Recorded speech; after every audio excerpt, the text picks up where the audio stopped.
Well, good morning there, everybody. John here with Colston River Retreat. Wanted to give you guys a update on all the projects and things going on around the property. Intended on doing a YouTube live event for that today, as I am over 50 subscribers. Woohoo! I think we're up to 63 officially now. But when I went to go hit the live button, it said, check back in 24 hours and we'll see if we're ready for you. So I don't know, maybe it just doesn't want me to be live. We've posted a little over 50 videos in the first 3 months, so I've been pretty active. That includes shorts, obviously. But wanted to give you an update on how things are going at the property. We'll do a little walk and talk as we go. So we got this area all cleaned up here where the river is. And we've had so much rain that it's been extremely difficult to stay on top of everything. And it's certainly delayed a lot of my projects because of the rain, unfortunately. But the good thing about the rain is that it does tend to make things grow. And, you know, we have really pretty looking grass and butterflies, bushes from my son's wedding. So this morning, when I was driving to the tool shed to get all the equipment ready for today's work, we had about 8 deer that were right up here that took off in all different directions when I walked up. That's the biggest group that I've seen together in a while. I'm assuming they're all the same ones we always see, just in smaller family groups. But they took off down into the river area, over in this area. So if you watch the video about preparing the pumpkin patch area, that's where we were working. And I forget the name of this weed, but it apparently grows up on any freshly tilled or bare soil. It tends to be the first plants that grow up. And that's okay, because it'll provide some good nutrients when I till it back under again. But unfortunately, I don't believe this area is going to work, because as you can tell, it's about midday and there ain't nothing but shade there. And I love me some shade. But you know who doesn't like shade? Pumpkins. And so, unfortunately, we're going to have to redo our decision making on where the pumpkin patch is going to go, because I can only take down so many trees along the river. There are some dead ones and, you know, ones that are obstructing our view that we really want, but not enough to open that up. So what I'm going to do is, so I got my log storage here. I'm going to eventually just carry that all that way and just make all that log storage, and maybe some cans if I saw the outer bark off some logs, and just leave them as cans until I know what I want to do with them. I might stack the cans over there. We still got to clean this area up, but I think I'm going to level all this area out eventually and make it a little bit bigger work area for the sawmill. So stay tuned for news on sawmill. In about another month and a half or so, I'll give you an update on the sawmill. But we're currently working on a project to make storage for some cutoffs of tree limbs that we're going to make into some firewood. So I have some firewood that we've put on regular pallets, and I made these little log storage things out of it. But they really aren't ideal for what I want to do. So I'm going to make some custom ones out of some of that beech that I have. And so I got to get the sawmill up and running to make that, but it's just been too wet. So here you go. So if you've been watching videos, you've probably seen some of the projects that we've worked on and things that we've done. The video on today that I'm recording, which is June 2nd, the video today that came out was the one where we were gathering up that wood and stacking it and cutting it and bucking it and moving it over. So there's a little bit of firewood that I was working on getting split, and a lot of the cutoffs from when we did our sawmill area cleanup the other day. And so I'm still getting that stacked up, ready to go. So we're walking basically along the entire river frontage. So we started way over there, which is where there's a creek that runs on my borderline of my property into the river, and it's rain dependent. It's not always running. And so we're basically walking all the way along the edge of the river, going to the far other side of the property. because this is pretty much where all of our action is down here. So you can see all the rainwater that's piling up. So my dad originally dug a drainage ditch right here for back in the day when we were trying to put this road in here. And I kind of had to try to open it up a little bit more, and it hasn't worked out super great. It's doing a little bit, but it could be better. So this area here, we planted our watermelons. So you know what, let's go take a look. So there's a watermelon. No watermelon. Probably a watermelon. Watermelon. Decent watermelon. But that's as big as they get. Maybe this one's a little bigger. So here's the problem. Remember those deer I mentioned earlier? That group of 8 deer? All this green, lush vegetation. All of it. 100 acres. They want that. That's all they want to eat. It's my watermelon. Look, there's a beautiful plant right there. Eat that one. Nope. Watermelon. So what I'm going to do is I'm going to put a fence all along here, all the way up to the bees and all the way back here. And I'm going to try to keep the deer out of this area. And once I put that fence up, then I'm going to plant those other seeds. If you remember from the pumpkin planting video that we made, I had a bunch of leftover seeds. So I'm going to go and plant, not pumpkin, watermelon planting. So I'm going to go and plant those seeds once I get the fence up. So I should also tell you this. So a little bit of confession. I told you guys when I planted the watermelon, I really wasn't doing any soil preparation, or I just want to plant it, see how it went. I did make mounds. Turns out watermelon and probably most things need nutrients to grow. My soil has very little nutrients. Had lots of rain, no nutrients. So I added some compost to the areas that were growing, that had watermelon seeds that had germinated, and then put a little bit of mulch over top of it to help keep it moist and not dry out too quick.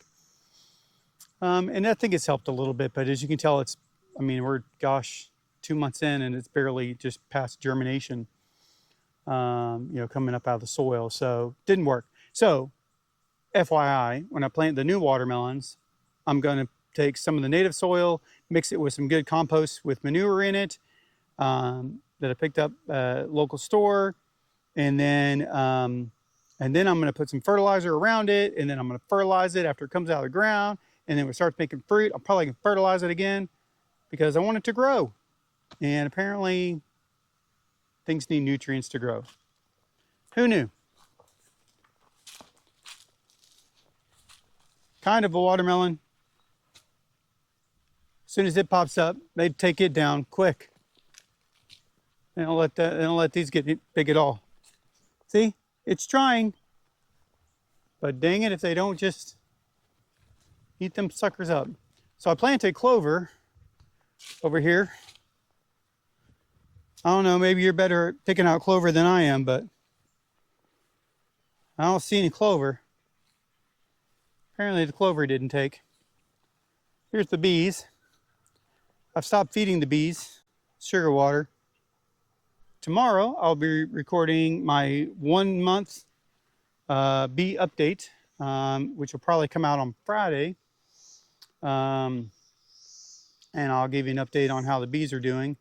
But I haven't given them any sugar water about 3 or 4 days. And I think I'm going to stop and just see how they're going to do. I'm a little bit worried that we've kind of dropped off on the flowering things down here. But I could be wrong. There could be stuff that I'm just not paying attention that's flowering. But in the area, there's plenty of stuff. So they can go find some flowers somewhere and forage. So let's take a look. Take a close look down here.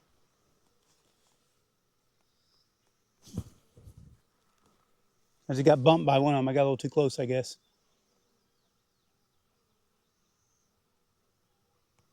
All right, we'll give them some space. So the yellow one is Beyonce. The green one is Edgar. So originally Beyonce was a little bit shy and timid. Not no more. She done full blown crazy, which is good. That makes hopefully a growing productive hive. But I guess you'll have to tune in to the fourth hive update, which will be 1 month update later this week, and see how the bees are doing. All right, so this is the area that we cleared out to make the wildflowers and the sunflowers, or as I'm probably affectionately going to call my weed garden. So a couple things. Number one, apparently sunflowers and wildflowers need nutrients to grow. Who knew? So I didn't fertilize at all. Mistake. Barely any soil preparation. Mistake. I don't know.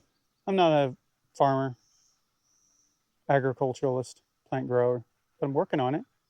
So I'm going to keep making stupid mistakes so you guys can learn from that. So another mistake, I can't tell what's going to be a wildflower and what's going to be a weed. They look the same. I try to use my plant identifier and then it says not a weed, but it sure looks like a weed, but it doesn't look like it's a flower. I don't know. So this area was my best seeds that I bought that I was like super excited about. Nothing. This area over here was the area that I got upset about because I felt like they gave me no seeds with my seeds. So I overseeded it with another package of stuff. And there's a lot of stuff growing. I mean, look, compared to over there, boy, there's a lot of stuff growing. I don't know if any of these are going to make flowers. I'm like 99% sure this is a weed.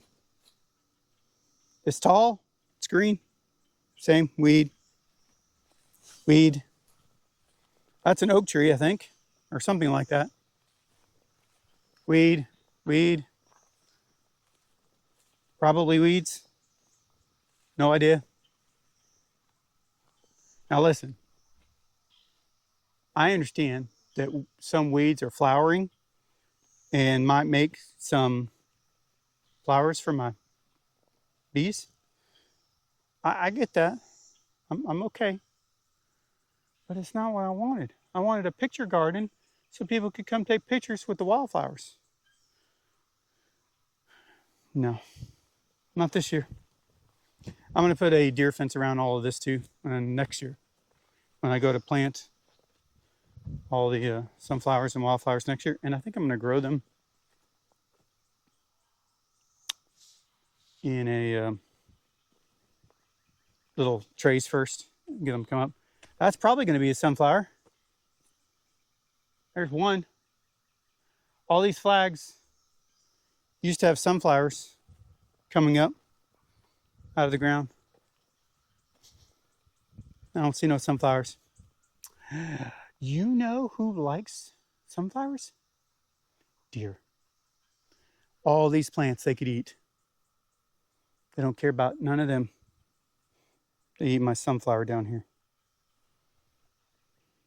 I love deer, but man, deer are hard on crops. So what we're gonna do is we're gonna take this tree out. This is sweet gum, I believe. And we're gonna make it into some beautiful wood and provide more sun here. This is for next year. Provide more sun, plant beautiful sunflowers in rows after they've grown up, deer fence all the way around. Beautiful wildflowers. Yeah. So probably going to till up this area here, like a strip here. And then I don't know what that is. That might be part of a flowering plant. Looks like a fern. We'll see if it makes a flower.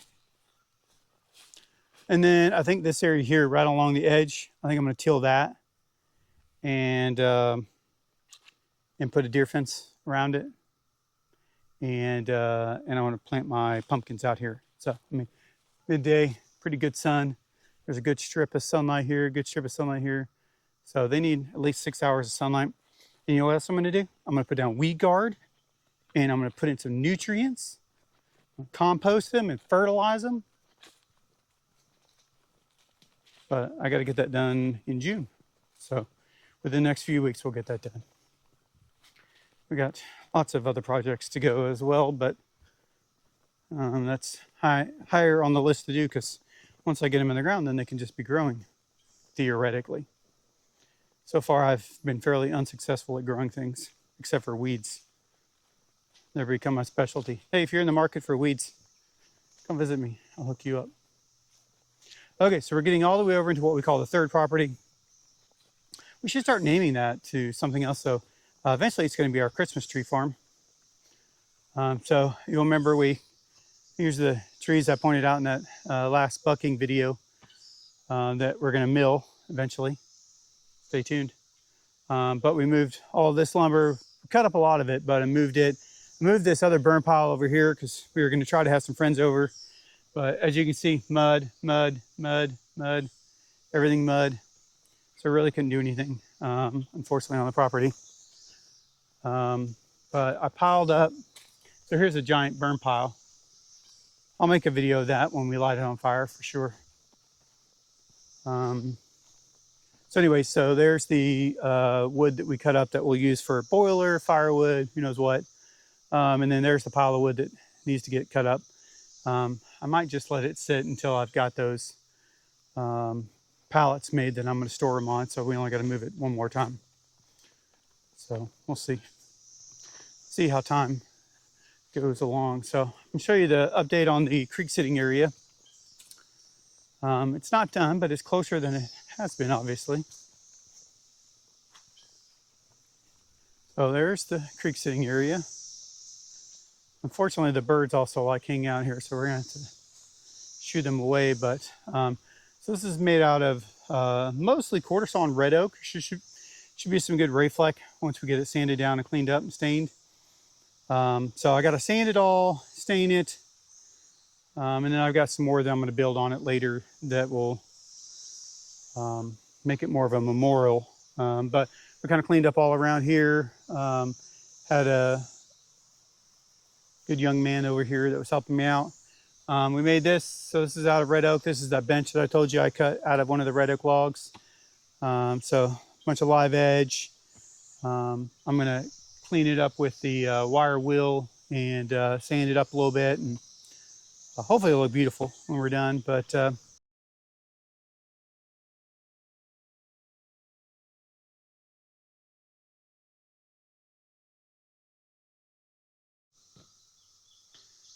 well, I lost you there for a second. Even though I've changed a lot of the settings and way that I'm using the GoPro, I still tend to get it to overheat. So I'm still working on that. Feel free to leave any comments in there for any of you YouTube creators on how you're keeping your GoPro from overheating when you're outdoors. But thanks for joining me. Thanks for following along and watching all these videos. And thank you if you like and share and talk to other people about it. I really appreciate it. Would love to have comments and feedback. Feel free to tell me what you like about what we do and any questions or concerns you have about what we are doing. You know, maybe somebody could have given me a heads up about the nutrients. Yeah, that'd have been nice. Somebody would have told me. All right, y'all have a great day, and we'll see you soon.